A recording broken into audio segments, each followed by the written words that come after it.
Picked out by Kyle Van Noy. Crossing the field to the 5. Gideon, touchdown! KVN does it again.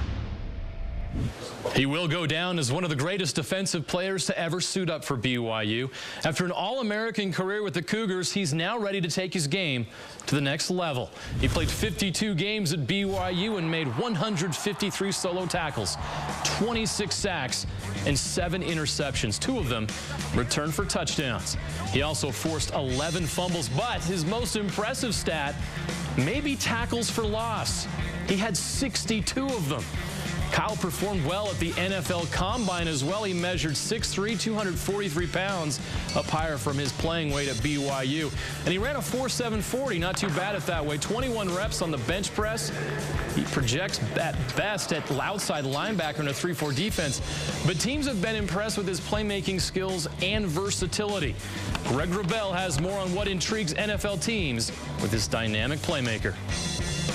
So Kyle Van Noy expected to be the first local player picked in the NFL draft, and David Nixon, he plays the position you played at BYU. First of all, Broncos had some success putting guys into the pros from that spot. What about the defense and how he handles that position makes outside linebackers really draftable out of BYU? Well, I think Bronco does a great job of getting his talent and utilizing him in different positions. You look at Kyle Van Noy, you know, the last few years, Coach Mendenhall really put him on the outside, a few times on the inside, used him as a spy linebacker, so he moved him around quite a bit to utilize his talents.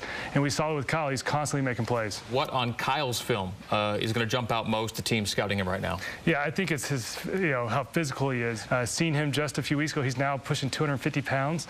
So he's even put on more weight, which will help him at the next level. His nose for the ball, I think that's the biggest thing. He's always making plays because he has that knack for where the ball is going to be. And you know, that's something that you can't really preach. It's not something really you can work on. It's just something that comes along with the whole football mindset. It's a touchdown! Kyle Van Noy! When these teams bring in Kyle for conversations and they talk with this guy, what are they getting? Oh, man. I mean, I actually talked to Kyle about this a few weeks ago and said, hey, how are the visits going? And he said he'd walk into these meeting rooms.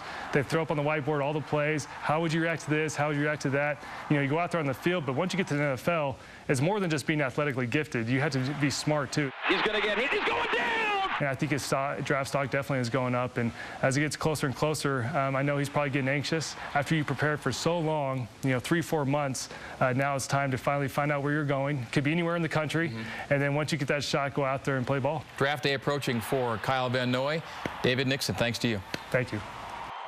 All right, we'll have more with Greg here in a moment. Kyle's all over the place on some of these mock drafts. Some say he's a 3rd or 4th rounder, but ESPN's Mel Kiper Jr. is very high on Kyle and believes he's one of the best 25 players in the draft. ESPN has him as high as 36th overall in the 2nd round by the Raiders, and as you can see there, CBS.com now has him going as high as 31. That would be in the 1st round to the Denver Broncos.